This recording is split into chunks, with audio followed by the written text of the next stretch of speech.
Hello everyone, welcome back to my YouTube channel. So आज हम लोग करने वाले हैं क्लास 10th चैप्टर नंबर 1 की थ्योरम 1.5, जो कि है let x be a rational number whose decimal expansion terminate. यानी कि x जो है एक रैशनल नंबर है जिसका डेसिमल एक्सपांशन टर्मिनेट हो जाता है।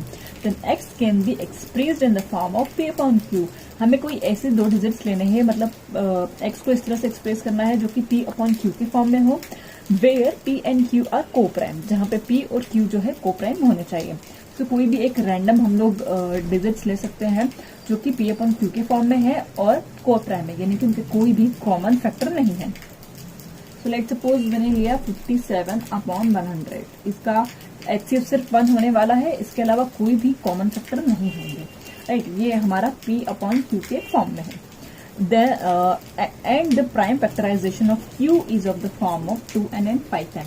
यानी कि जो q के जो प्राइम फैक्टराइजेशन है, प्राइम फैक्टराइजेशन मतलब जो हम लोग एलसीएम लेते हैं इंडिविजुअली, प्राइम फैक्टराइजेशन है वो 2n और 5m के फॉर्म में है। हमने पहले ही लीजिए, मतलब कि 2n और 5m के फॉर्म में तभी हो सकता है जब वो 100 हो, तभी क्योंकि यही 2 और 5 के मल्टीपल से ही 0 आता है। तो कोई भी डिजिट हम लोग ले सकते हैं जिसमें 0 आता हो, तो हमने 100 ले लिया है।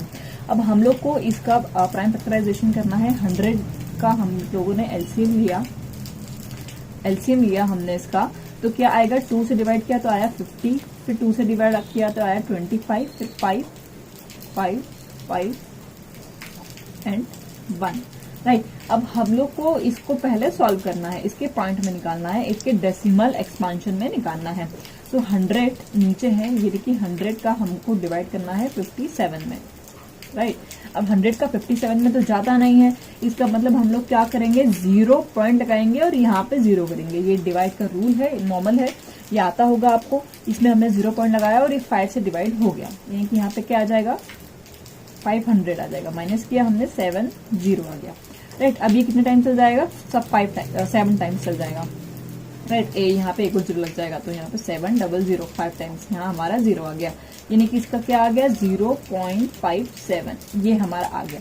अब इसमें देखिए कि यहाँ पर जो हमारा रिमाइंडर है वो 0 बच गया है, मतलब कंप्लीटली डिविजिबल हो गया है। तो यहाँ पर जो है आ गया हमारा एक्सपांशन टर्मिनेट हो गया है, जिसमें ये टर्मिनेट ही आएगा। राइट, एक्सपांशन टर्मिनेट हो गया है, ये बार बार जो है आगे नहीं बढ़ रहा है, यानी कि रिमाइंडर 0 आ गया है, मतलब ये टर्मिनेट आएगा। इसका हमारा 100 का अगर हम लोग करेंगे तो क्या आएगा, 2 इंटू 5 इंटू 5। इसका मतलब क्या हो गया, 2 की पावर 2 इंटू 5 की पावर 2। जैसा कि हमें बताया था 2 की पावर कुछ होनी चाहिए, 5 की पावर कुछ होना चाहिए, हमें क्यू इस फॉर्म में लेना है, तो एग्जैक्टली क्यू हमने इसी फॉर्म में लिया है। तो ये हमारा आ गया टर्मिनेटिंग। मतलब इसका कंक्लूजन क्या निकल गया कि इस तरह के जो थ्योरम होगी या इस तरह की जो टर्म आएंगे, यूज होंगे, वो हमेशा टर्मिनेट हो जाएंगे, जिसका रिमाइंडर 0 आ जाएगा इजीली, और ज्यादा बहुत बड़ा जो है नहीं जाएगा, ये वहीं की वहीं कुछ हम लोग डिवाइड करके इसको आराम से 0 ला सकते हैं। राइट, ये हमारा हो गया 1.5 थ्योरम।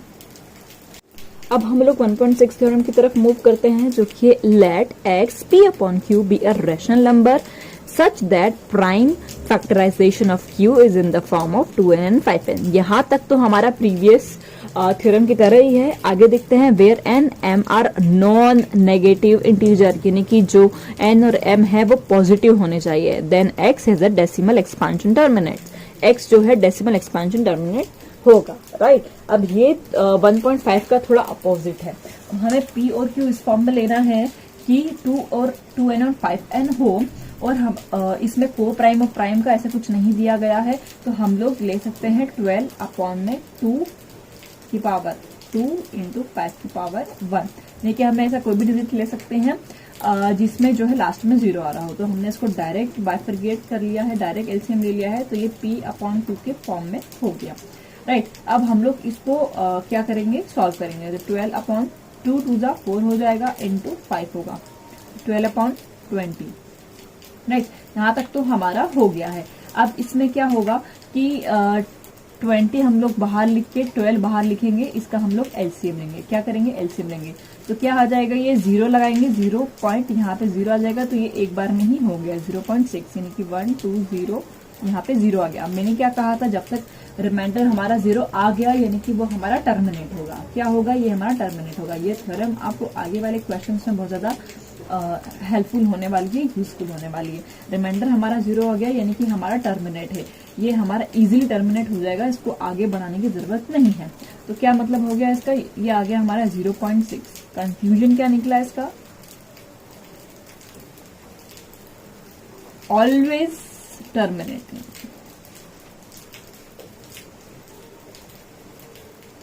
हमेशा टर्मिनेटिंग ही होगा। रिमाइंडर अगर 0 आ गया, आगे नहीं बढ़ रहा है, इसका मतलब कि हमारा कंप्लीट डिविजिबल हो गया है, तो टर्मिनेट होगा, राइट। सो अब हम लोग मूव करते हैं थ्योरम 1.7 की तरफ, जो कि है let x p upon q where p and q are coprime, जहां पे p और q जो है को प्राइम से be a rational number such that the prime factorization of q is not of the following 2n p m where n m are non negative integer.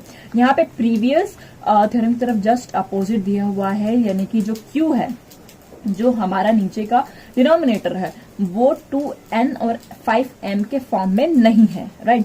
Then x has a decimal expansion which is non terminating repeating या recurring, यानी कि x की जो value होगी, decimal expansion होगा, वो non terminating या repeating होगा, यानी कि वो कभी भी उसका सॉल्यूशन नहीं निकलेगा। अब हम लोग कोई भी p अपॉन q ले लेते हैं जो कि को प्राइम हो। तो सपोज हम लोगों ने लिया 1/3, ये हमारा p अपॉन q है, जहां की एलसीएम हमेशा 1 आएगी और ये प्राइम फैक्टराइजेशन जो है इसका कोई भी कॉमन नहीं होगा।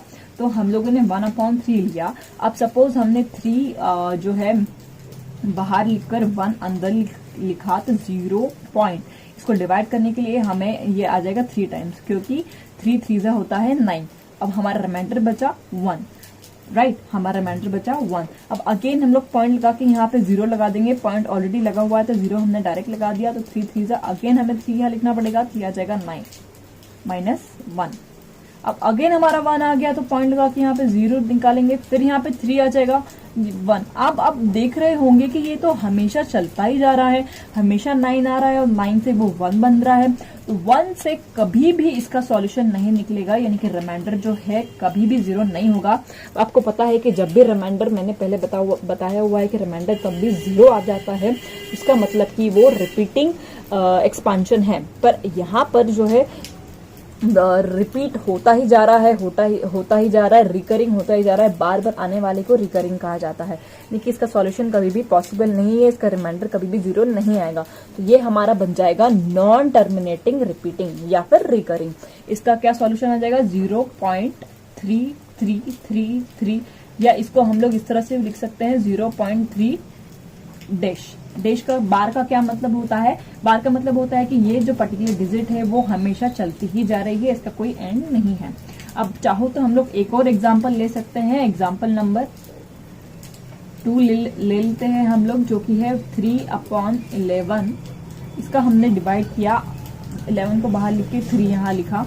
अब इसमें क्या हुआ, हमारा 3 से हमने क्या 0 पॉइंट लगाया, तो यहाँ पे 0 आ जाएगा, तो ये 2 टाइम्स जाएगा, तो आ जाएगा 22, माइनस के हमने आया 7, राइट। अब पॉइंट लगा के यहाँ पे 0 लगाया, तो ये 6 टाइम्स जाएगा, फिर यहाँ पे क्या आ जाएगा 66, तो क्या आ जाएगा फिर 4 बच जाएगा। इसका मतलब ये है कि हमारा ये भी हमेशा चलता ही जाएगा, तो 0.26 इस तरह से वैल्यू चलती ही जाएगी, ये कभी भी खत्म नहीं होने वाला, रिमाइंडर कभी भी 0 नहीं आने वाला। सो ये हमारा जो है थ्योरम कंप्लीट होती है। इसका कंक्लूजन क्या निकलता है, इट विल ऑलवेज